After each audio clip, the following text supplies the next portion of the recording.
Welcome to this week's I Am Be Yourself at Work cast with me, Liz Villani, the founder of Be Yourself at Work and the creator of I Am. This month, I want to help you to really take a deep dive into how to use your reputational values and accelerate your career in a year. Discover how you can really use these values, these parts of you, to amplify your authentic self, making the most of every encounter so that this time next year in 2025, you look back and you've made a significant shift because you've been being you. So, where to begin? Most of us have New Year goals, don't we? We think about maybe losing weight or, doing some change of routine or something differently. For me, it's about more visioning this year. It's about working on my resilience so that I can do even more to help even more people. But what most of us don't do is take a moment to really think about using who we are and then planning our year around that. And that's what I want to really help you to do, because you've got your I am. It's just an impression of you. It's just literally like looking in the mirror from the inside. And if you can use your I am to look forward, what can happen is that you can accelerate things because you're being yourself. You'll be being more productive, more efficient, and those things. But 11, 12 months we've got to accelerate your career. You could even go for 6 months. Choose what works for you, especially if pace and direction and vision and action aligns with your I am bedrock values. So, what I'd like to do is just reflect on what might get in the way, first of all, when we think about setting goals and using our I am. A really great thing to do as you begin a year or you begin a month, even, is to score your values. So, out of 10, 10 is high, 0 is low. How much are you being and embodying and feeling each of these honestly out of 10? You can ask other people to comment as well. So, if you've got a trusted advisor or someone you work closely with, it's really interesting to give them your I am and actually get them to score you too. Most of us have low scores and very high scores. And the challenge, as you'll know, is that pressure can get in the way. And so we can unconsciously start to behave, in line with some of our more challenging feedback. We can overplay some of our values. But also, our low scores mean that we can be out of balance and feel out of sorts. And that's just not helpful when we think about being our best selves and making the most of our careers. So, a good place to start at the beginning of the year or the beginning of a month or a beginning of a quarter, whatever works for you, is actually to do some I am scoring and then challenge yourself on the scores. And also challenge how self aware you are. It's really easy to score yourself on a good day, score yourself on a more challenging day, or in a situation, for example, where you feel perhaps a little bit uncomfortable or intimidated, or you don't know people as well. Because, as we'll talk about, when we think about our career and accelerating our career in 12 months, we need to push ourselves a little bit out of our comfort zone because, let's face it, if we just did what we did in 2023, we'll be in the same place this time next year.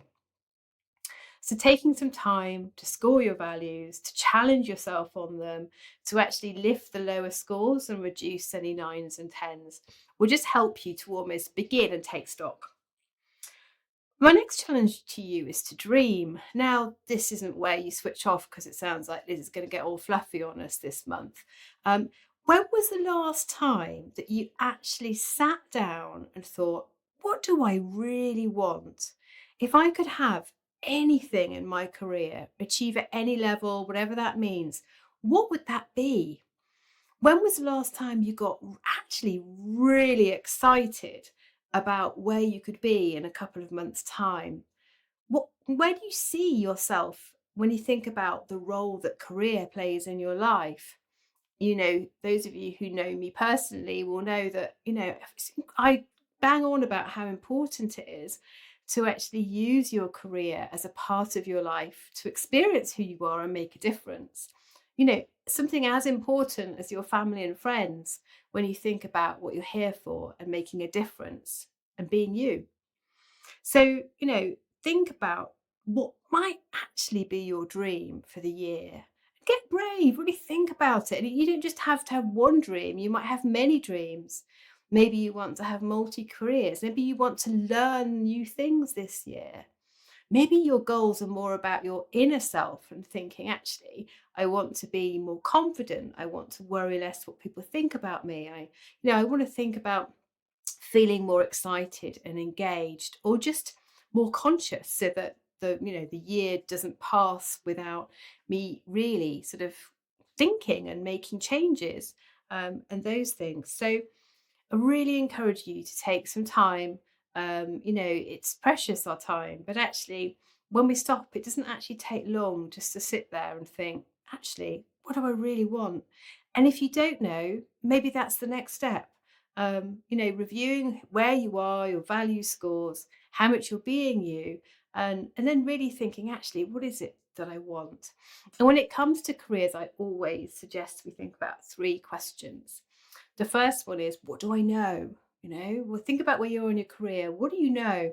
And I don't just mean your education and experience. That's obviously important.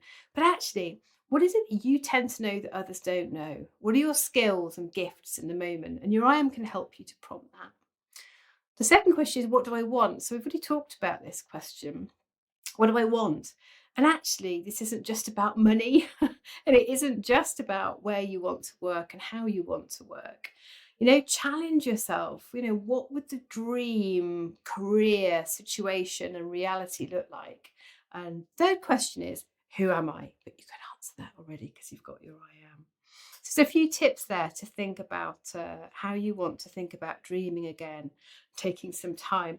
It's then important that you engage your bedrock. Now, for some of you, you won't have values in your bedrock around having a plan, and actually you want to be a bit looser because you'll have values around spontaneity and those kind of things. So, make sure you follow your own self, your own I am, when you're thinking about how much of a plan you have. But the reason I share a plan is that already, probably now that we're sort of all the way through January nearly, life potentially will have taken over, and those good intentions can get forgotten because we're so busy. So having a plan and then creating a routine of that plan is actually really important, so that you don't find yourself, in April and looking back and thinking, oh, I did have that thought, but never mind, it's gone now. I'll just see what happens. And actually, having a who, a what, a week by week, month by month review of those goals, and actually doing one thing every week, one thing every day, and make some of that outside of your comfort zone. Challenge yourself to do something that feels uncomfortable every day, every week, so that you're retraining your patterns. Because, like I say, if you do what you did in 2023, you'll be in the same place in 2024. So think about breaking down some dreams, some goals, month by month, week by week, the who, the what, but then challenge yourself. What does out of the comfort zone mean for you when you think about these goals? So, what I want to do then is help you to think about doing a deeper dive into the third layer of your I am. This layer, we call it the reputational layer, third layer down, tends to be the least popular when someone first gets their I am. It doesn't mean you don't like it. It's just that, that sexy, exciting stuff is at the top of your I am, isn't it? It kind of motivates you and gets you going. The bedrock is great because it's really practical. You can implement it, as you start your day or the beginning of a conversation or an email. It's a practical thing. It reminds you of your triggers, for example, as well, when people aren't like that. So I always think that the reputational layer, unfortunately, gets a little bit less of the limelight. But I really challenge you to reverse that, because here within the third layer of your I am reflects your natural reputation.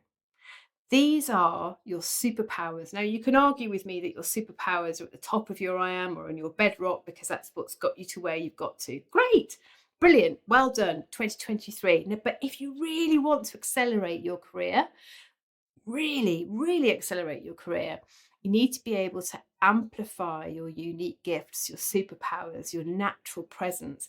People are always surprised how much of their presence is actually, their energy, their persona is in that reputational layer. So to get your I am out and just take a minute, you can pause the podcast to just have a look at the values that are on your third layer down.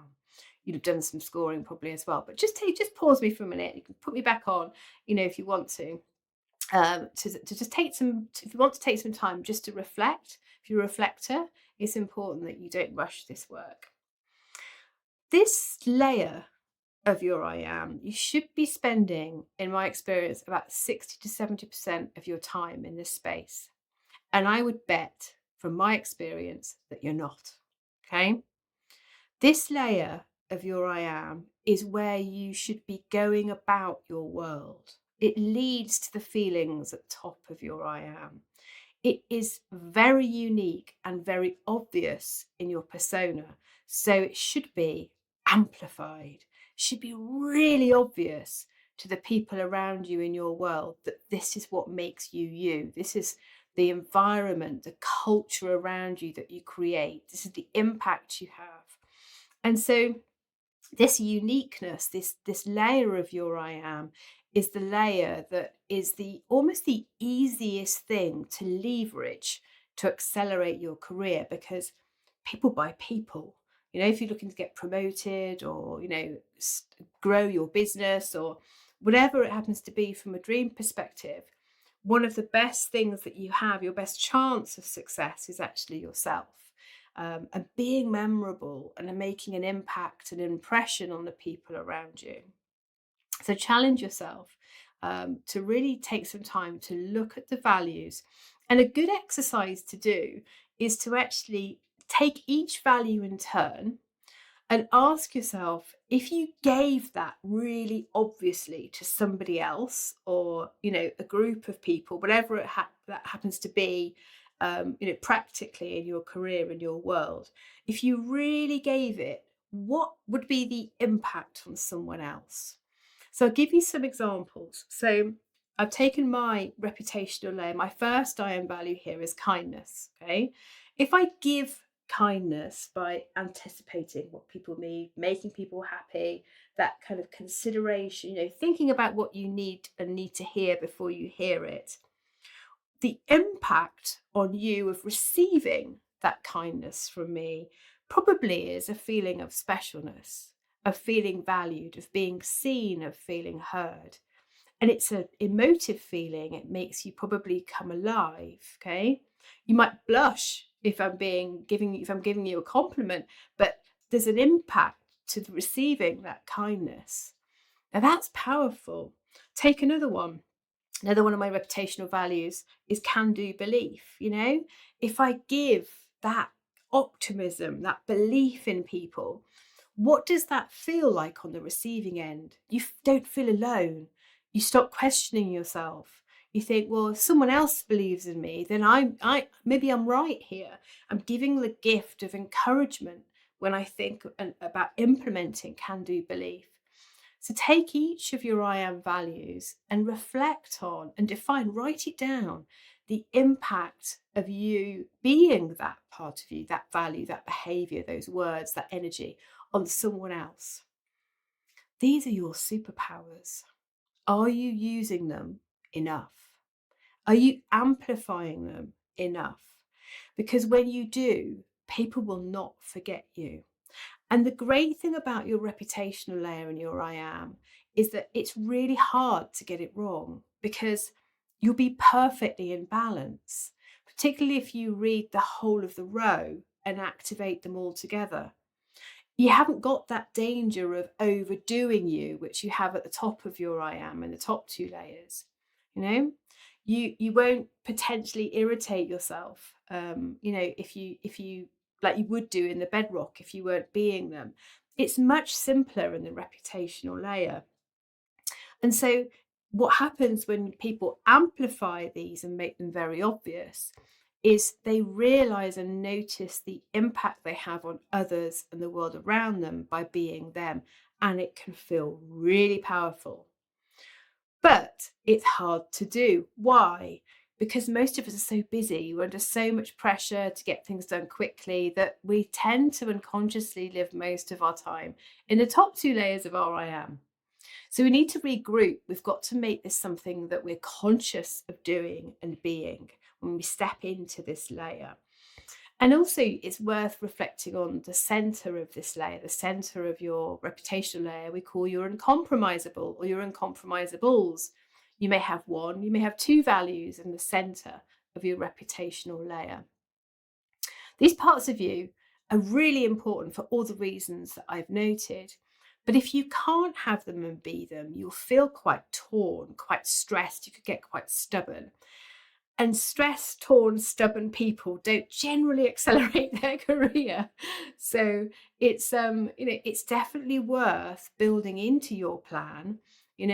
What do I need in my world that I can control, that I can activate to ensure that I get my uncompromisables, that I can be these things and take some action? Because if you don't, you won't be being your best self. And if you're not being your best self, you won't have the optimal chance of accelerating your career over the next 12 months. So to recap then, the reputational layer, the third layer of your I am, brings balance to the way you go about your world. It's obvious to people anyway. It correlates directly with your reputation. You should be spending the vast majority of your time when you're at work, how you go about your world, in this layer. And it gives you the opportunity to stand out in balance as your best self and be unique. It needs amplifying. So, in a practical sense, you can start practicing amplifying this reputational layer and things that you do. Think about how you write an email. If we just keep it, bring it down to the bare bones. Your bedrock should be how you begin, but the bulk of the email should actually align from a character perspective and from a structure perspective with your reputational layer. Okay, reports, anything that you do, presentations should really reflect this reputational layer. But think about the impression that you make. Okay, if you're really conscious when you meet people for the first time, or people that you've not spoken to for a long time, these are the people often that help us create change in our careers. Because if we've known everyone and worked with the same people forever, for example, and we focus on them in helping us to accelerate our career, we might not necessarily really make any changes or make a difference.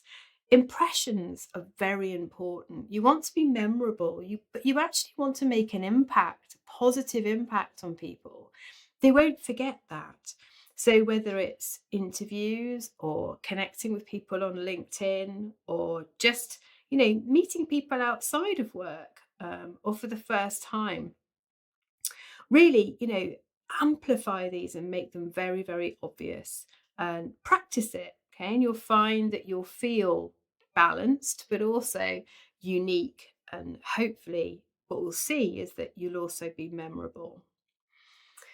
One of the ultimate things that changes, I find, when people really embody their reputational layer, when they think about accelerating their career and making changes in their work, is that they realize that they can do it their way.